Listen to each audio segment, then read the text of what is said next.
Assalamualaikum warahmatullahi wabarakatuh. Yang terhormat Bapak Haji Temi Wijaya SEMH selaku dosen pengampu ekonomi internasional.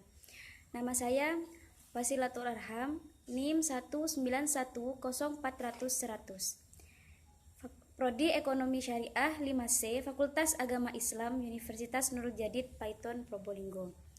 Di sini saya akan memaparkan mengenai teori perdagangan internasional klasik.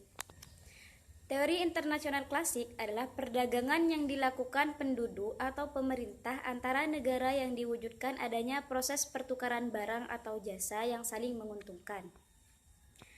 Perdagangan internasional klasik ini juga disebut dengan perdagangan dunia. Hal ini dikarenakan interaksi perdagangannya berasal dari berbagai belahan dunia. Perdagangan internasional klasik ini terbagi menjadi dua bagian, yakni impor dan ekspor. Impor adalah kegiatan pembelian barang atau jasa dari luar negeri ke dalam negeri, sedangkan ekspor adalah kegiatan penjualan barang dan jasa dari dalam negeri ke luar negeri. Kebutuhan suatu negara yang tidak tersedia di negara tersebut namun tersedia di negara lain, selain dalam memenuhi kebutuhan yang tidak ada di negaranya. Perdagangan internasional juga memiliki beberapa tujuan, yaitu memperluas wilayah pasar perdagangan dan meningkatkan produksi, meningkatkan devisa negara melalui kegiatan ekspor atau produk, memajukan pertumbuhan ekspor ekonomi negara, menjaga kestabilan harga barang dan efektivitas penyerapan tenaga kerja, modernisasi teknologi dalam meningkatkan efisiensi proses produksi, membuat sumber daya manusia yang mahir, terampil, unggul, dan mampu mengikuti perkembangan teknologi.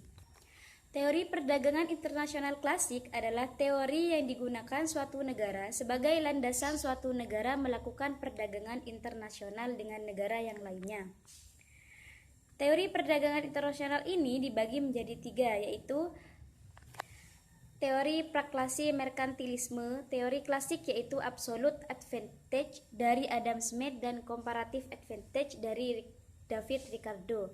Yang dibagi lagi menjadi dua, yaitu cost comparative advantage, labor efficiency, dan juga production comparative advantage, labor productivity. Teori modern yang dibagi menjadi empat, yaitu proportional factor theory dan paradox Leontief theory, opportunity cost dan overcost reciprocal. Terdapat tiga alasan yang melatar belakangi perlunya kita mempelajari teori klasik ini, yaitu asumsi-asumsi yang diajukan pada model teori klasik sangatlah relevan dengan situasi dan kondisi tertentu yang terdapat pada dunia nyata saat ini. Teori klasik ini mampu menjelaskan bagaimana tingkat upah di Amerika Serikat yang begitu tinggi, akan tetapi barang-barang produksi Amerika masih tetap dapat bersaing di pasar dunia. Teori ini mampu mengilustrasikan dengan lebih baik tentang keuntungan yang diperoleh dari spesialisasi produksi secara internasional. Teori absolute advantage yaitu terjadinya perdagangan bebas antara dua negara yang saling memiliki keunggulan absolut masing-masing, di mana terjadi interaksi ekspor dan impor untuk meningkatkan kemakmuran negara. Kelemahannya yaitu apabila hanya satu negara yang memiliki keunggulan absolut, maka perdagangan internasional tidak akan terjadi karena tidak ada keuntungan. Adapun teori keunggulan mutlak menurut Adam Smith merupakan kemampuan suatu negara untuk menghasilkan suatu barang dan jasa per unit dengan menggunakan sumber daya yang lebih sedikit dibanding kemampuan negara-negara lain. Dalam teori keunggulan mutlak, gagasan-gagasan dari Adam Smith adalah adanya division of labor, pembagian kerja internasional, dalam menghasilkan barang yang sejenis dengan adanya pembagian kerja. Spesialisasi internasional dan efisiensi produksi dengan spesialisasi suatu negara akan mengkhususkan pada produksi barang yang memiliki keuntungan. Jadi, keuntungan mutlak terjadi bila suatu negara lebih unggul terhadap satu macam produk yang dihasilkan dengan biaya produksi yang lebih murah jika dibandingkan dengan biaya produksi di negara lain. Kelemahannya juga dikarenakan Dalam perdagangan internasional akan terjadi keunggulan absolut yang berbeda, di mana hanya ada satu negara yang memiliki keunggulan absolut untuk kedua jenis produk. Maka tidak akan terjadi perdagangan internasional yang menguntungkan. Kelemahan itu adalah teori keunggulan absolut tidak menjelaskan dengan mekanisme apa dunia memperoleh keuntungan dan output bagaimana dibagikan di antara para penduduk masing-masing negara.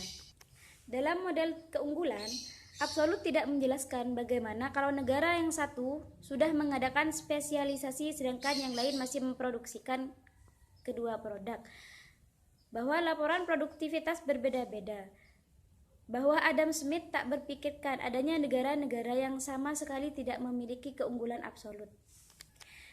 Teori comparative advantage adalah teori di mana suatu negara akan memperoleh manfaat dari perdagangan internasional apabila melakukan spesialisasi produksi dan mengekspor barang dengan memproduksi relatif dengan efisien serta mengimpor barang di mana negara tersebut memiliki produksi yang relatif kurang efisien.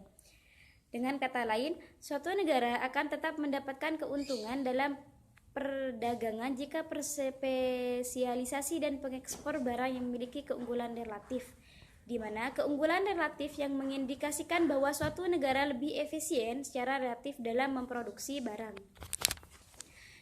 Teori ini menyebutkan bahwa suatu negara akan melakukan ekspor jika memiliki comparative advantage terbesar atau biaya dalam menghasilkan suatu barang lebih murah. Sedangkan suatu negara akan melakukan impor jika memiliki comparative disadvantage lebih besar atau dalam penghasilan suatu barang biaya yang dikeluarkan lebih besar. Teori ini mencoba melihat keuntungan atau kerugian dalam perbandingan relatif. Berlandaskan pada asumsi yaitu Laborde Theory of Value menyatakan bahwa nilai suatu barang ditentukan oleh jumlah tenaga kerja yang dipergunakan untuk menghasilkan barang tersebut, di mana nilai barang yang ditukar seimbang dengan jumlah tenaga kerja yang dipergunakan untuk memproduksinya. Perdagangan internasional sebagai pertukaran barang dengan barang tidak diperhitungkannya biaya dari pengangkutan dan lain-lain. Dalam hal pemasaran, produksi dijalankan dengan biaya tetap. Hal ini berarti skala produksi tidak berpengaruh.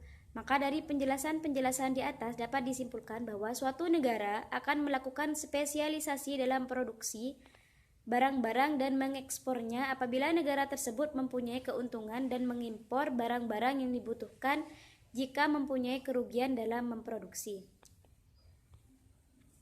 Kesimpulan teori perdagangan internasional klasik adalah perdagangan yang dilakukan penduduk atau pemerintah antara negara yang diwujudkan adanya proses pertukaran barang atau jasa yang saling menguntungkan, yaitu ekspor dan impor.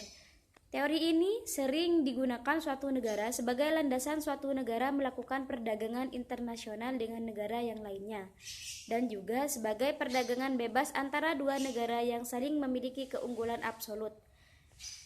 Masing-masing dengan kata lain, suatu negara akan tetap mendapatkan keuntungan dalam perdagangan jika perspesialisasi dan mengekspor barang yang memiliki keunggulan relatif. Akhir kata, kami berharap semoga pemaparan mengenai teori perdagangan internasional klasik ini dapat memberikan manfaat maupun inspirasi terhadap pendengar. Oleh sebab itu, kami berharap adanya kritik, saran, dan usulan demi perbaikan. Mengingat tidak ada sesuatu yang sempurna tanpa saran yang mendukung. Akhirnya dari kami, Assalamualaikum warahmatullahi wabarakatuh.